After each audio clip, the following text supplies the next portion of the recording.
Chapter 3. The Second of the Three Spirits. Awakening in the middle of a prodigiously tough snore, and sitting up in bed to get his thoughts together, Scrooge had no occasion to be told that the bell was again upon the stroke of 1. He felt that he was restored to consciousness in the right nick of time, for the special purpose of holding a conference with a second messenger dispatched to him through Jacob Marley's intervention. But finding that he turned uncomfortably cold when he began to wonder which of his curtains this new spectre would draw back, he put them every one aside with his own hands, established a sharp lookout all round the bed. For he wished to challenge the spirit on the moment of its appearance, and did not wish to be taken by surprise and made nervous. Gentlemen of the free and easy sort, who plume themselves on being acquainted with a move or two, and being usually equal to the time of day, express the wide range of their capacity for adventure by observing that they are good for anything from pitch and toss to manslaughter, between which opposite extremes no doubt there lies a tolerably wide and comprehensive range of subjects. Without venturing for Scrooge quite as heartily as this, I don't mind calling you on to believe that he was ready for a good broad field of strange appearances, and that nothing between a baby and rhinoceros would have astonished him very much. Now, being prepared for almost anything, he was not by any means prepared for nothing, and consequently, when the bell struck 1 and no shape appeared, he was taken with a violent fit of trembling. 5 minutes, 10 minutes, a quarter of an hour went by, yet nothing came. All this time he lay upon his bed, the very core and center of a blaze of ruddy light which streamed upon it when the clock proclaimed the hour, and which, being only light, was more alarming than a dozen ghosts, as he was powerless to make out what it meant, and was sometimes apprehensive that he might be at that very moment an interesting case of spontaneous combustion, without having the consolation of knowing it. At last, however, he began to think, as you or I would have thought at first, for it is always the person not in the predicament who knows what ought to have been done in it, and unquestionably have done it too. At last, I say, he began to think that the source and secret of this ghostly light might be in the adjoining room, from which, on further tracing it, it seemed to shine.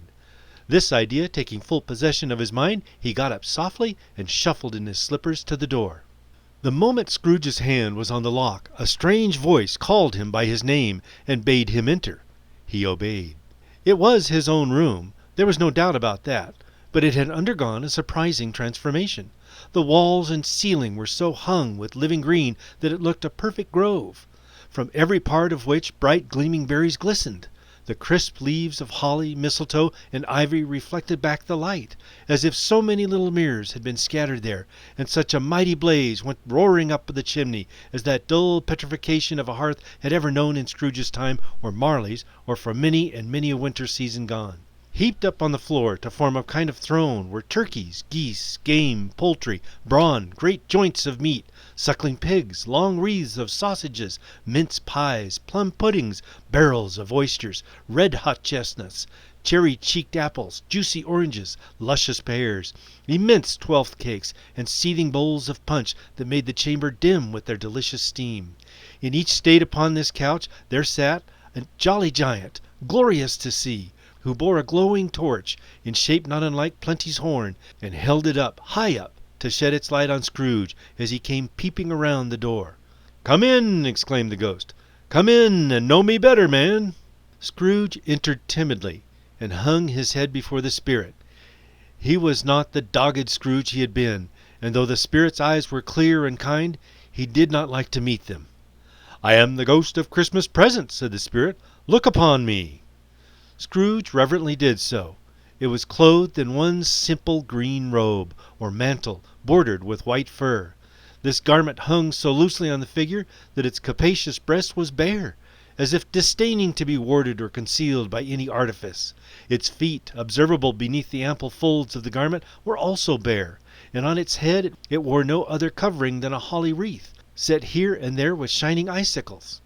Its dark brown curls were long and free as its genial face, its sparkling eyes, its open hand, its cheery voice, its unconstrained demeanor, and its joyful air. Girded round its middle was an antique scabbard, but no sword was in it, and the ancient sheath was eaten up with rust. "You have never seen the like of me before!" exclaimed the spirit. "Never," Scrooge made answer to it. "Have you never walked forth with the younger members of my family?" "Meaning, for I am very young, my elder brothers born in these later years?" pursued the phantom. "I don't think I have," said Scrooge. "I am afraid I have not. Have you had many brothers, Spirit?" "More than 1,800, said the ghost. "A tremendous family to provide for," muttered Scrooge. The ghost of Christmas Present rose. "Spirit," said Scrooge submissively, "conduct me where you will. I went forth last night on compulsion, and I learnt a lesson which is working now. Tonight, if you have aught to teach me, let me profit by it." "Touch my robe." Scrooge did as he was told, and held it fast. Holly, mistletoe, red berries, ivy, turkeys, geese, game, poultry, brawn, meat, pigs, sausages, oysters, pies, pudding, fruit, and punch all vanished instantly. So did the room, the fire, the ruddy glow, the hour of the night, and they stood in the city streets on Christmas morning, where, for the weather was severe, the people made a rough but brisk and not unpleasant kind of music in scraping the snow from the pavement in front of their dwellings and from the tops of their houses, whence it was mad delight to the boys to see it come plumping down in the road below and splitting into artificial little snowstorms. The house fronts looked black enough, and the windows blacker, contrasting with the smooth white sheet of snow upon the roofs, and with the dirtier snow upon the ground, which last deposit had been plowed up in deep furrows by the heavy wheels of carts and wagons, furrows that crossed and recrossed each other hundreds of times where the great streets branched off and made intricate channels hard to trace in the thick yellow mud and icy water.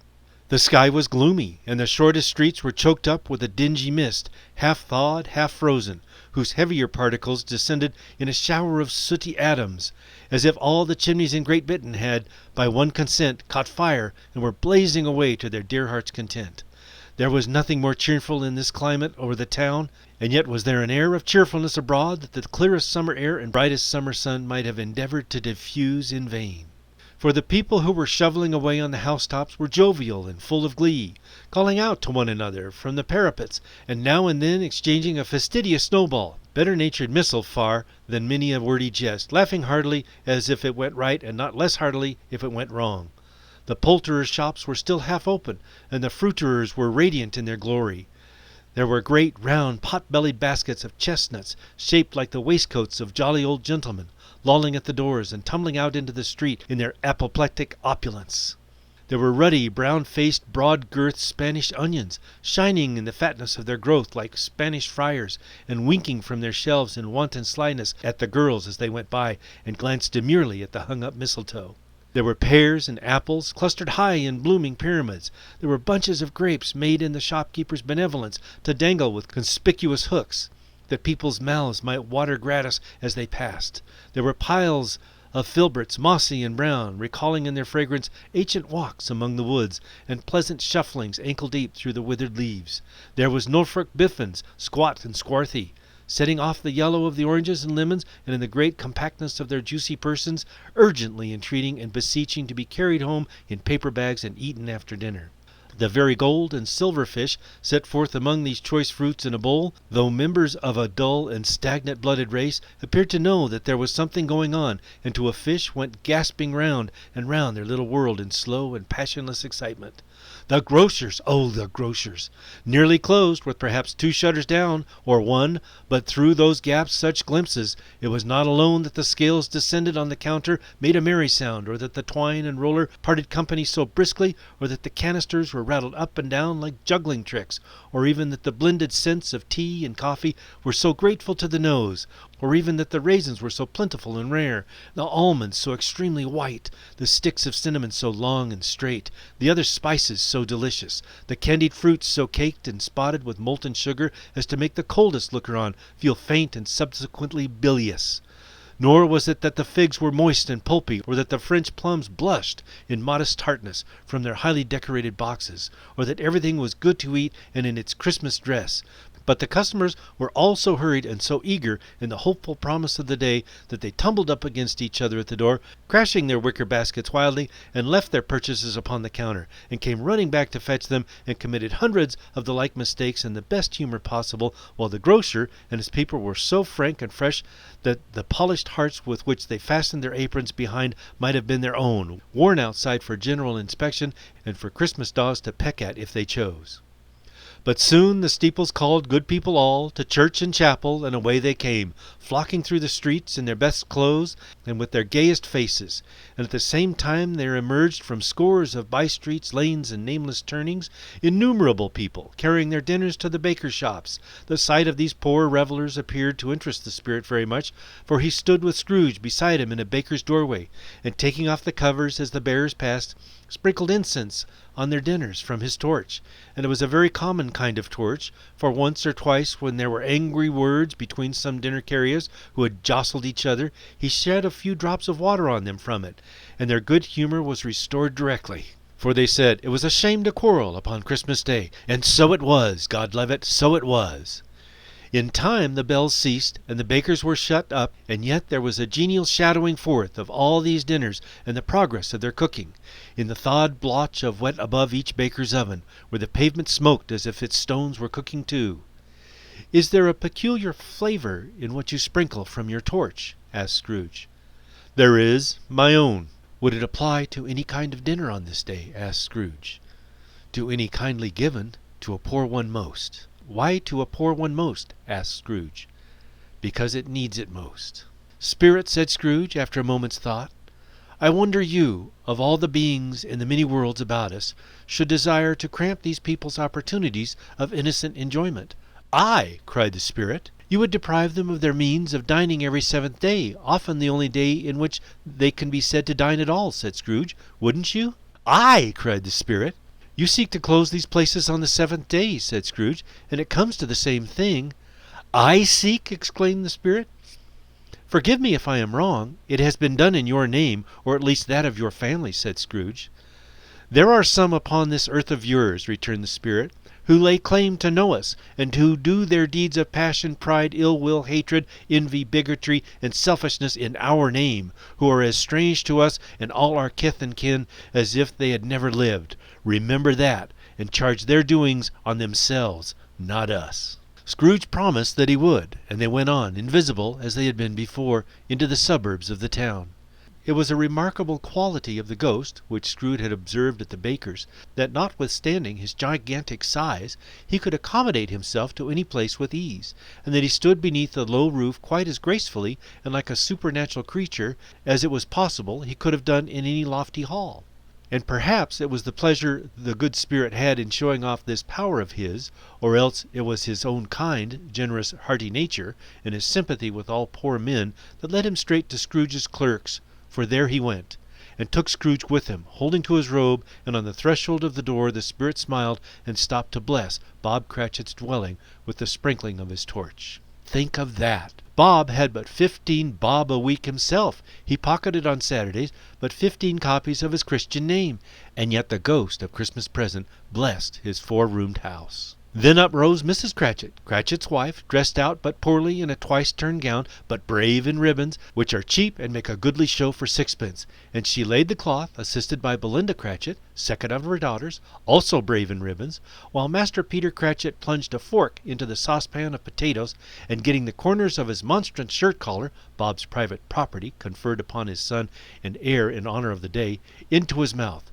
rejoiced to find himself so gallantly attired, and yearned to show his linen in the fashionable parks. And now 2 smaller Cratchits, boy and girl, came tearing in, screaming that outside the baker's house they'd smelt the goose and known it for their own, and basking in luxurious thoughts of sage and onion, these young Cratchits danced about the table and exalted Master Peter Cratchit to the skies, while he, not proud, although his collars nearly choked him, blew the fire until the slow potatoes bubbled up, knocking loudly at the saucepan lid to be let out and peeled. "What has ever got your precious father, then?" said Mrs. Cratchit, "and your brother, Tiny Tim? And Martha wasn't as late last Christmas by half an hour." "Here's Martha, mother," said a girl, appearing as she spoke. "Here's Martha, mother," cried the 2 young Cratchits. "Hurrah! There's such a goose, Martha!" "Why, bless your heart alive, my dear, how late you are!" said Mrs. Cratchit, kissing her a dozen times, and taking off her shawl and bonnet for her with officious zeal. "We'd a deal of work to finish up last night," replied the girl, "and had to clear away this morning, mother." "Well, never mind so long as you are come," said Mrs. Cratchit. "Sit ye down before the fire, my dear, and have a warm. Lord bless ye!" "No, no, there's father coming," cried the 2 young Cratchits, who were everywhere at once. "Hide, Martha, hide!" So Martha hid herself, and in came little Bob, the father with at least 3 feet of comforter, exclusive of the fringe, hanging down before him, and his threadbare clothes darned up and brushed to look seasonable, and Tiny Tim upon his shoulder. Alas for Tiny Tim! He bore a little crutch, and had his limbs supported by an iron frame. "Why, where's our Martha?" cried Bob Cratchit, looking around. "Not coming," said Mrs. Cratchit. "Not coming!" said Bob, with a sudden declination in his high spirits, for he had been Tim's blood horse all the way from church, and had come home rampant.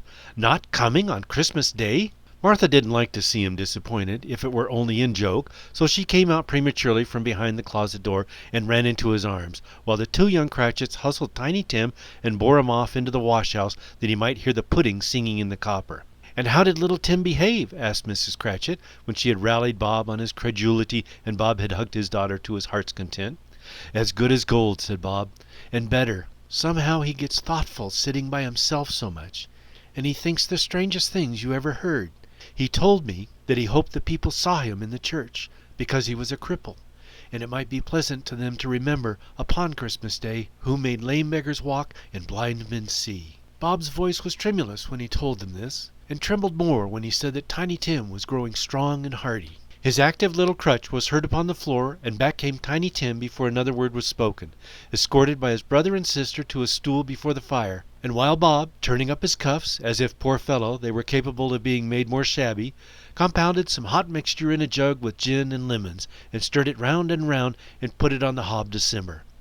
Master Peter and the 2 ubiquitous young Cratchits went to fetch the goose, with which they soon returned in high procession.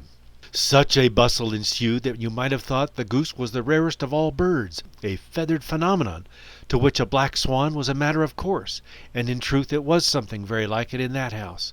Mrs. Cratchit made the gravy, ready beforehand in a little saucepan, hissing hot. Master Peter mashed the potatoes with incredible vigor. Miss Belinda sweetened up the apple sauce. Martha dusted the hot plates. Bob took Tiny Tim beside him in a tiny corner at the table. The 2 young Cratchits set chairs for everybody, not forgetting themselves, and mounting guard upon their post, crammed spoons in their mouths, lest they should shriek for goose before their turn came to be helped.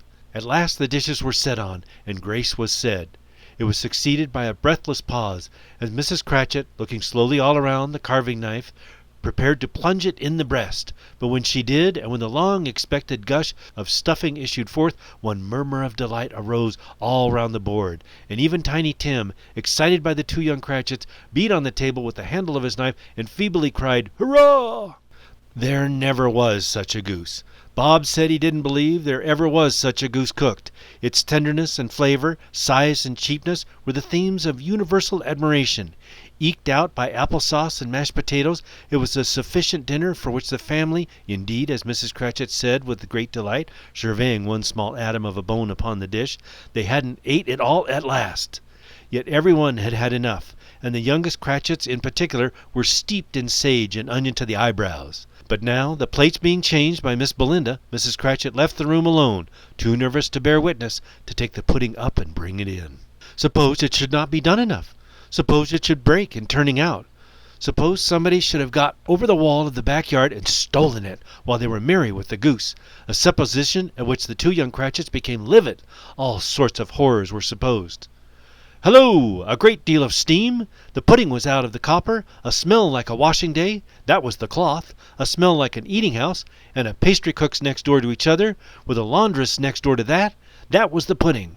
In half a minute Mrs. Cratchit entered, flushed, but smiling proudly, with the pudding, like a speckled cannonball, so hard and firm, blazing in half of a half-quartern of ignited brandy, and bedight with Christmas holly stuck into the top. Oh, a wonderful pudding! Bob Cratchit said, and calmly too, that he regarded it as the greatest success achieved by Mrs. Cratchit since their marriage. Mrs. Cratchit said that now the weight was off her mind, she would confess she had had her doubts about the quantity of flour. Everybody had something to say about it, but nobody said or thought it was at all a small pudding for a large family. It would have been flat heresy to do so. Any Cratchit would have blushed to hint such a thing. At last the dinner was all done. The cloth was cleared, the hearth swept, and the fire made up. The compound in the jug being tasted and considered perfect, apples and oranges were put upon the table, and a shovelful of chestnuts on the fire. Then all the Cratchit family drew round the hearth in what Bob Cratchit called a circle, meaning half a one. And at Bob Cratchit's elbow stood the family display of glass, 2 tumblers and a custard cup without a handle. These held the hot stuff from the jug, however, as well as golden goblets would have done, and Bob served it out with beaming looks, while the chestnuts on the open fire sputtered and cracked noisily. Then Bob proposed, "A Merry Christmas to all, my dears! God bless us!" which all the family re-echoed. "God bless us, every one," said Tiny Tim, the last of all. He sat very close to his father's side upon his little stool. Bob held his withered little hand in his, as if he loved the child and wished to keep him by his side and dreaded that he might be taken from him. "Spirit," said Scrooge, with an interest he had never felt before, "tell me if Tiny Tim will live." "I see a vacant seat," replied the ghost, "in the poor chimney corner, and a crutch without an owner, carefully preserved. If these shadows remain unaltered by the future, the child will die." "No, no," said Scrooge. "Oh no, kind spirit, say he will be spared." "If these shadows remain unaltered by the future, none other of my race," returned the ghost, "will find him here." "What then?" "If he be like to die, he had better do it, and decrease the surplus population." Scrooge hung his head to hear his own words quoted by the spirit, and was overcome with penitence and grief. "Man," said the ghost, "if man you be in heart, not adamant, forbear that wicked cant until you have discovered what the surplus is, and where it is. Will you decide what men shall live, and what men shall die? It may be that in the sight of heaven you are more worthless and less fit to live than millions like this poor man's child. O God! To hear the insect on the leaf pronouncing on the too much life among his hungry brothers in the dust." Scrooge bent before the ghost's rebuke, and trembling cast his eyes upon the ground. But he raised them speedily on hearing his own name. "Mr. Scrooge," said Bob. "I'll give you Mr. Scrooge, the founder of the feast." "The founder of the feast, indeed!" cried Mrs. Cratchit, reddening. "I wish I had him here. I'd give him a piece of my mind to feast upon, and I'd hope he'd have a good appetite for it." "My dear," said Bob, "the children! Christmas Day!" "It should be Christmas Day, I am sure," she said, "on which one drinks the health of such an odious, stingy, hard, unfeeling man as Mr. Scrooge. You know he is, Robert. Nobody knows it better than you do, poor fellow." "My dear," said Bob's mild answer, "Christmas Day." "I'll drink to his health for your sake and the Day's," said Mrs. Cratchit. "Not for his. Long life for him. A Merry Christmas and a Happy New Year. He'll be very merry and very happy, I have no doubt." The children drank the toast after her. It was the first of their proceedings which had no heartiness. Tiny Tim drank it last of all, but he didn't care twopence for it. Scrooge was the ogre of the family. The mention of his name cast a dark shadow on the party, which was not dispelled for full 5 minutes. After it had passed away, they were 10 times merrier than before, from the mere relief of Scrooge the baleful being done with. Bob Cratchit told them how he had a situation in his eye for Master Peter, which would bring in, if obtained, full 5 and 6 weekly. The 2 young Cratchits laughed tremendously at the idea of Peter being a man of business, and Peter himself looked thoughtfully at the fire from between his collars, as if he were deliberating what particular investments he should favor when he came into the receipt of that bewildering income. Martha, who was a poor apprentice at a milliner's, then told them what kind of work she had to do, and how many hours she worked at a stretch, and how she meant to lie abed tomorrow morning for a good long rest. Tomorrow being a holiday, she passed at home. Also, how she had seen a countess and a lord some days before, and how the lord was much about as tall as Peter, at which Peter pulled up his collar so high that you couldn't have seen his head if you had been there. All this time the chestnuts and the jug went round and round, and by the by they had a song about a lost child traveling in the snow from Tiny Tim, who had a plaintive little voice and sang it very well indeed. There was nothing of high mark in this. They were not a handsome family. They were not well dressed. Their shoes were far from being waterproof. Their clothes were scanty, and Peter might have known, and very likely did, the inside of a pawnbroker's. But they were happy, grateful, pleased with one another, and contented with the time. And when they faded and looked happier yet in the bright sprinkling of the spirit's torch at parting, Scrooge had his eye upon them, and especially on Tiny Tim, until the last. By this time it was getting dark, and snowing pretty heavily, and as Scrooge and the spirit went along the streets, the brightness of the roaring fires in kitchens, parlors, and all sorts of rooms was wonderful. Here the flickering of the blaze showed preparations for a cozy dinner, with hot plates baking through and through before the fire, and deep red curtains ready to be drawn to shut out cold and darkness. There all the children of the house were running out into the snow to meet their married sisters, brothers, cousins, uncles, aunts, and the first to greet them. Here again were shadows on the window blind of guests assembling, and there a group of handsome girls, all hooded and fur-booted, and all chattering at once. tripped lightly off to some near neighbor's house, where, woe upon the single man who saw them enter. Artful witches, well they knew it, in a glow. But if you had judged from the numbers of people on the way to friendly gatherings, you might have thought there was no one at home to give them welcome when they got there. Instead of every house expecting company, and piling up its fires half-chimney high, blessings on it, how the ghost exulted, how it bared its breadth of breast, and opened its capacious palm, and floated on, outpouring with a generous hand its bright and harmless mirth on everything within its reach. The very lamplighter who ran on before, dotting the dusky street with specks of light, and who was dressed to spend the evening somewhere, laughed out loudly as the spirit passed, though little kenned the lamplighter that he had any company but Christmas. And now, without a word of warning from the ghost, they stood upon a bleak and desert moor, where monstrous masses of rude stone were cast about, as though it were the burial place of giants, and water spread itself wheresoever it listed, or would have done so, but for the frost that held it prisoner, and nothing grew but moss and furze and coarse rank grass. Down in the west the setting sun had left a streak of fiery red, which glared upon the desolation for an instant, like a sullen eye, and frowning, lower, lower, lower yet, was lost in the thick gloom of the darkest night. "What place is this?" asked Scrooge. "A place where miners live, who labor in the bowels of the earth," returned the spirit. "But they know me. See!" A light shone from the window of a hut, and swiftly they advanced towards it. Passing through the wall of mud and stone, they found a cheerful company assembled round a glowing fire, an old man and woman, with their children and their children's children, and another generation beyond that, all decked out gaily in their holiday attire. The old man, in a voice that seldom rose above the howling of the wind upon the barren waste, was singing them a Christmas song. It had been a very old song when he was a boy, and from time to time they all joined in the chorus. So surely as they raised their voices, the old man got quite blithe and loud, and so surely as they stopped, his vigor sank again. The spirit did not tarry here, but bade Scrooge hold his robe, and passing on above the moor, sped whither? Not to sea, to sea. To Scrooge's horror, looking back, he saw the last of the land, a frightful range of rocks behind them, and his ears were deafened by the thundering of water, as it rolled and roared and raged among the dreadful caverns it had worn, and fiercely tried to undermine the earth. Built upon a dismal reef of sunken rocks, some league or so from shore, on which the waters chafed and dashed, the wild year through, there stood a solitary lighthouse. Great heaps of seaweed clung to its base, and storm-birds, born of the wind might suppose, as seaweed of the water, rose and fell about it like the waves they skimmed. But even here, two men who watched the light had made a fire, that through the loophole in the thick stone wall shed out a ray of brightness on the awful sea. Joining their horny hands over the rough table at which they sat, they wished each other Merry Christmas in their can of grog, and one of them, the elder two, with his face all damaged and scarred with hard weather, as the figurehead of an old ship might be, struck up a sturdy song that was like a gale in itself. Again the ghost sped on, above the black and heaving sea, on, until being far away, as he told Scrooge, from any shore, they lighted on a ship. They stood behind the helmsman at the wheel, the lookout in the bow, the officers who had the watch, dark ghostly figures in their several stations, but every man among them hummed a Christmas tune, or had a Christmas thought, or spoke below his breath to his companion of some bygone Christmas day, with homeward hopes belonging to it. And every man on board, walking or sleeping, good or bad, had had a kinder word for another that day than on any day of the year, and had shared to some extent in its festivities, and had remembered those he cared for at a distance, and had known that they delighted to remember him.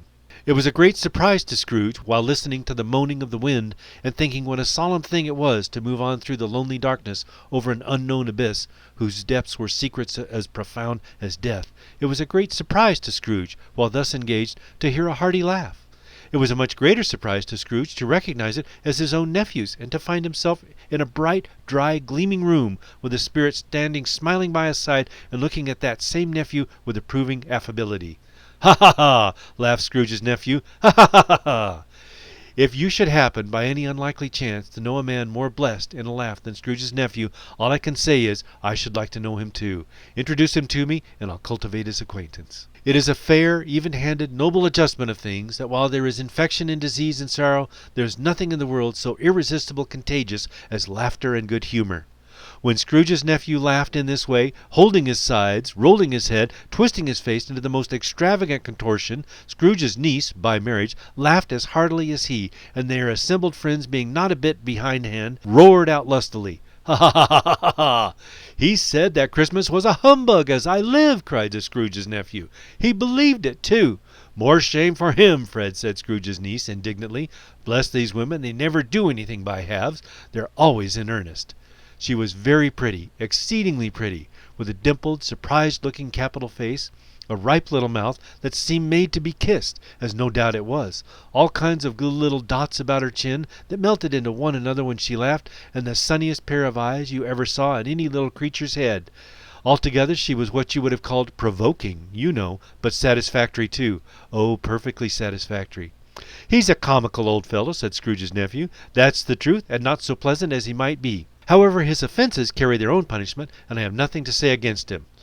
"I'm sure he is very rich, Fred," hinted Scrooge's niece. "At least you always tell me so."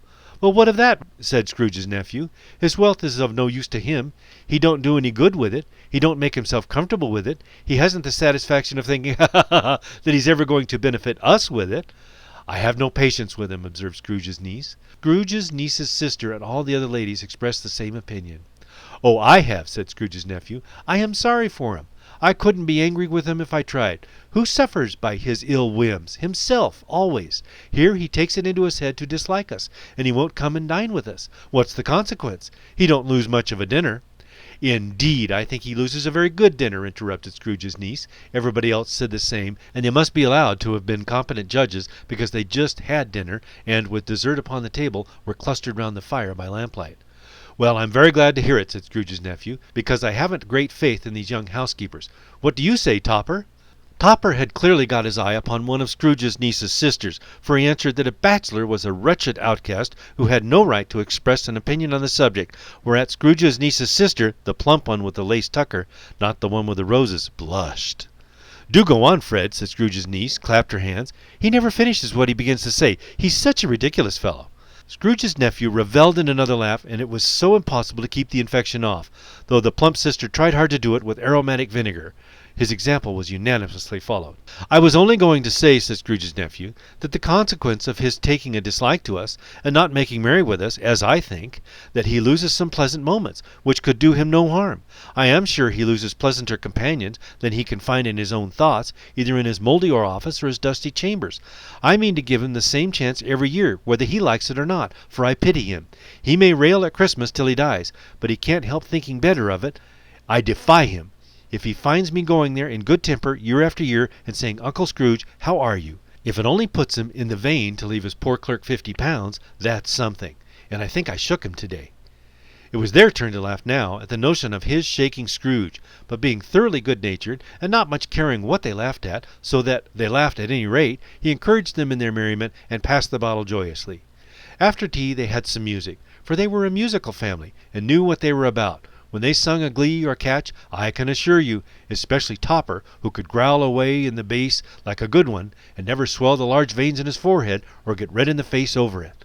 Scrooge's niece played well upon the harp, and played among other tunes a simple little air, a mere nothing you might learn to whistle it in 2 minutes, which had been familiar to the child who fetched Scrooge from the boarding school, as had been reminded by the ghost of Christmas past. When this strain of music sounded, all the things that ghost had shown him came upon his mind.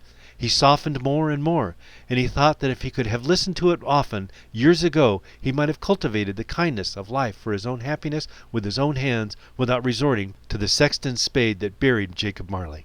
But they didn't devote the whole evening to music. After a while they played at forfeits, for it is good to be children sometimes, and never better than at Christmas, when its mighty founder was a child himself. Stop! There was first a game at blind man's bluff. Of course there was, and I no more believe that Topper was really blind than I believe he had eyes in his boots. My opinion is that it was a done thing between him and Scrooge's nephew, and the ghost of Christmas present knew it. The way he went after that plump sister in the lace tucker was an outrage on the credulity of human nature, knocking down the fireirons, tumbling over the chairs, bumping against the piano, smothering himself amongst the curtains. Wherever she went, there he went. He always knew where the plump sister was. He wouldn't catch anybody else. If you had fallen up against him, as some of them did, on purpose, He would have made a feint of endeavoring to seize you, which would have been an affront to your understanding, and would instantly have sidled off in the direction of the plump sister. She often cried out that it wasn't fair, and it really was not. But when at last he caught her, when in spite of all her silken rustlings and her rapid flutterings past him, he got her into a corner whence there was no escape, his conduct was the most execrable. For his pretending not to know her, his pretending that it was necessary to touch her headdress, and to further assure himself of her identity by pressing a certain ring upon her finger and a certain chain around her neck, was vile, monstrous. No doubt she told him her opinion of it when, another blind man being in office, they were so confidential together behind the curtains. Scrooge's niece was not one of the blind man's bluff party, but was made comfortable with a large chair and a footstool in a snug corner, where the ghost and Scrooge were close behind her. But she joined in the forfeits, and loved her love to admiration with all the letters of the alphabet. Likewise at the game of how, when, and where, she was very great, and to the secret joy of Scrooge's nephew beat her sisters hollow. Though they were sharp girls too, as Topper could have told you. There might have been 20 people there, young and old, but they all played, and so did Scrooge. For wholly forgetting in the interest he had in what was going on, that his voice made no sound in their ears, he sometimes came out with his guess quite loud, and very often guessed quite right too, for the sharpest needle, best Whitechapel, warranted not to cut in the eye, was not sharper than Scrooge, blunt as he took it in his head to be. The ghost was greatly pleased to find him in this mood, and looked upon him with such favour that he begged like a boy to be allowed to stay until the guests departed, but this the spirit said could not be done. "Here is a new game," said Scrooge. "1 half-hour, spirit, only one." It was a game called Yes and No, where Scrooge's nephew had to think of something, and the rest must find out, he only answering to their questions yes or no, as the case was.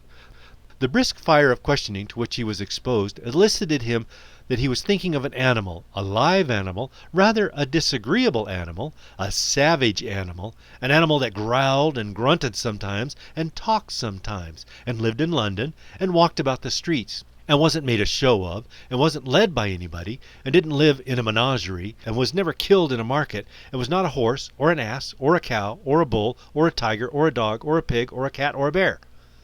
At every fresh question that was put to him, the nephew burst into a fresh roar of laughter, and was so inexpressibly tickled that he was obliged to get off the sofa and stamp. At last the plump sister, falling into a similar state, cried out, "I have found it! I know what it is, Fred! I know what it is!" What is it?" cried Fred. "It's your Uncle Scrooge!" Which it certainly was. Admiration was the universal sentiment, though some objected that the reply to "Is it a bear?" ought to have been "Yes," inasmuch as an answer in the negative was sufficient to have diverted their thoughts from Mr. Scrooge, supposing they ever had any tendency that way. "He has given us plenty of merriment, I am sure," said Fred, "and it would be ungrateful not to drink his health. Here is a glass of mulled wine ready to our hand at the moment, and I say, Uncle Scrooge." "Well, Uncle Scrooge," they cried, "a Merry Christmas and a Happy New Year to the old man." "Whatever he is," said Scrooge's nephew, "he wouldn't take it from me, but may he have it, nevertheless, Uncle Scrooge." Uncle Scrooge had imperceptibly become so gay and light of heart that he would have pledged the unconscious company in return, and thanked an inaudible speech, if the ghost had given him time. But the whole scene passed off in the breath of the last words spoken by his nephew, and he and the spirit were again upon their travels. Much they saw, and far they went, and many homes they visited, but always with a happy end. The spirit stood beside sick beds, and they were cheerful, on foreign lands, and they were close at home, by struggling men, and they were patient in their greater hope, by poverty, and it was rich. In almshouse, hospital, and jail, in misery's every refuge, where a vain man in his little brief authority had not made fast the door and barred the spirit out, he left his blessings and taught Scrooge his precepts. It was a long night, if it were only a night, but Scrooge had his doubts of this because the Christmas holidays appeared to be condensed into the space of time they passed together. It was strange, too, that while Scrooge remained unaltered in his outward form, the ghost grew older, clearly older.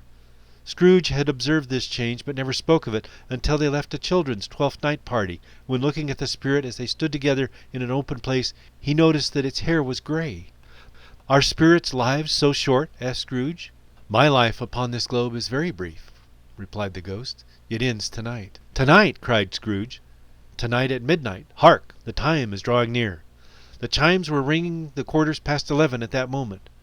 "Forgive me if I am not justified in what I ask," said Scrooge, looking intently at the spirit's robe, "but I see something strange and not belonging to yourself, protruding from your skirts. Is it a foot or a claw?" "It might be a claw, for the flesh there is upon it," was the spirit's sorrowful reply. "Look here." From the foldings of its robe it brought 2 children, wretched, abject, frightful, hideous, miserable. They knelt down at its feet and clung upon the outside of its garment. "Oh, man, look here! Look! Down here!" exclaimed the ghost. They were a boy and a girl, yellow, meager, ragged, scowling, wolfish, but prostrate too in their humility.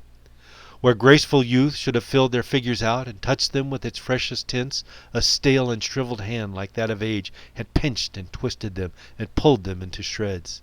Where angels might have sat enthroned, devils lurked and glared out menacing. No change, no degradation, no perversion of humanity in any grade through all the mysteries of wonderful creation had monsters half so horrible and dread.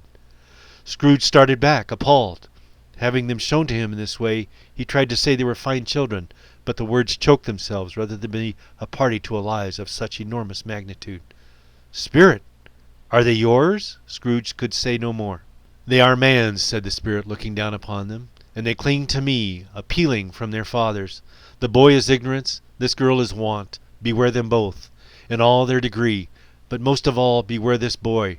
For on his brow I see that written which is doom, unless the writings be erased." "Deny it," cried the spirit, stretching out its hand towards the city. "Slander those who tell it to ye.